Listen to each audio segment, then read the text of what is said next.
नमस्कार, मी प्रदीप नणनकर. आपण पाहत आहात इंद्रधनुष्य. आपल्याकडे ग्रामीण भागात एक म्हण आहे.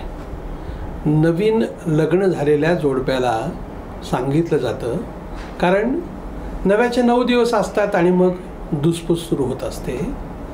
तेव्हा त्याला सांगतात की बाबा रे, एका साडीवरती संसार कडेला जात नसतो. संसार जर करायचा असेल ना, तर अनेक गोष्टी तुम्हाला तडजोडी कराव्या लागतात आणि त्या तडजोडी दोन्ही बाजूने कराव्या लागतात. नव्याचे 9 दिवस आपल्याला हौस असते आणि आपल्याला वाटतं सगळं सोपं आहे. संसार म्हणजे सोपं आहे, काय की बायकोला वर्षाला काय 2 लुगडे घेतले की बस झालं, असतंय काय असं वाटतं. पण प्रत्यक्षात तसं नसतं. आणि हे जे आहे ना, आपल्याकडे म्हणतात बघा, पाण्यात पडल्याशिवाय पोहायला येत नाही. पाण्यात पडल्यावरच कळतं की पोहायचं म्हणजे काय करायचं असतं. त्याच पद्धतीनं संसारात देखील तुम्ही लग्न केल्यावर कळतं की काय काय तडजोडी असतात, काय काय अडचणी असतात. हे जसं लग्नात आहे, हे जसं पोहण्याचं आहे, तसंच राजकारणाचं आहे. राजकारणामध्ये देखील ना, जोपर्यंत तुम्ही कडेला असता, पाहत असता, तोपर्यंत तुम्हाला राजकारण सोपं वाटतं. पण प्रत्यक्ष जेव्हा राजकारणामध्ये प्रवेश करायचा आहे, निवडणुका लढवायच्या आहेत, तेव्हा मात्र तुम्हाला कळतं की अरे, आपण समजतो तेवढं राजकारण सोपं नाही. त्यातही निवडणुकांचं राजकारण जे आहे ना, हे एवढं सोपं नाही. हे मी एवढं तुम्हाला असं लांबून जे सांगतोय ना, मराठा समाजाचे नेते मनोज जरांगे यांचं एक विधान काल प्रसिद्ध झालं. ते विधान असं होतं, एका जातीच्या मतावर निवडून येता येत नाही. हे ते विधान जे मनोज जरांगे पूर्वी असं म्हणत होते की मराठा समाजाची आम्ही तुम्हाला ताकद दाखवू, आम्ही पाडू, जे कोणी असतील ना हिरो, 288 मतदारसंघात आम्ही पराभव करू, आमची माणसं निवडून आणू. लोकसभेला त्यांनी पराभव केला. आता विधानसभेच्या वेळेला किती उमेदवार उभे करायचे, काय करायचे, उमेदवारांच्या मुलाखती घेत असताना त्यांना हा साक्षात्कार झाला की बाबा, एका जातीच्या मतावरती निवडून येत नाही. निवडणुकीमध्ये उमेदवाराला जर निवडून यायचं असेल, 18 पगड जातीच्या माणसाला बरोबर घेऊन जावं लागतं.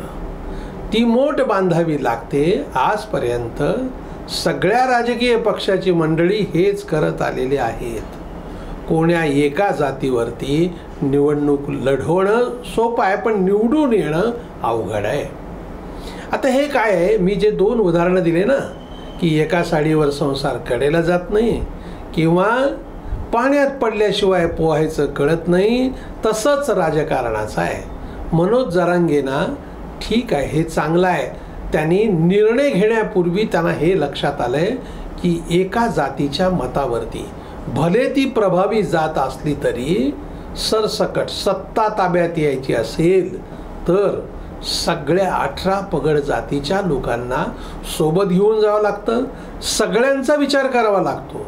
मग आरक्षणाचा प्रश्न असेल, तुम्ही केवळ तुमच्या जातीचा विचार करून चालत नाही. ज्या ज्या जाती आहेत, पोट जाती आहेत, त्या सगळ्यांचा विचार करावा लागतो. थोडक्यात, सब समाज को लिए साथ में आगे है बढ़ते जाना.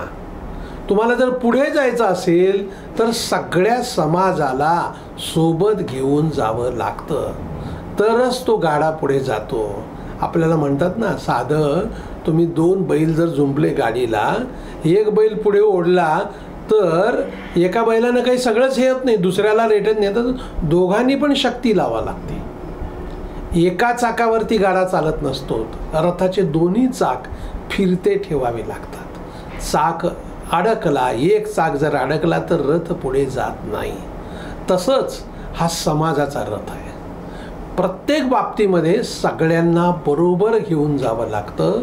त्यासाठी प्रसंगी तुम्ही 2 पावलं पुढे टाकत असताना तडजोड म्हणून 2 पावलं मागे यावे लागतात आणि अशा तडजोडीतूनच पुढे जायचं असतं, सगळ्याला बरोबर घेऊन. ठीक आहे, एक चांगली गोष्ट आहे की या निमित्तानं ही बाब कळली आहे की आम्ही एकटे कुठे स्वतःच्या बळावरती निवडून येऊ शकत नाहीत, सगळ्यांना सोबत घेतलं पाहिजे. हे जे लक्षात येणं आहे ते चांगली बाब आहे. समाजाच्या अंतिमता हिताची ही बाब आहे.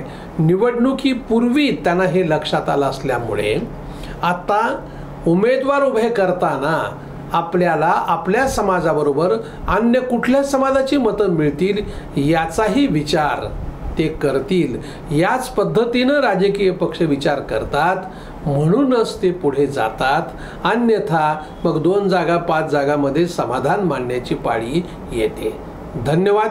आपल्याला हा जर व्हिडिओ आवडला असेल तर तो लाईक करा, फॉरवर्ड करा व सबस्क्राईब करा.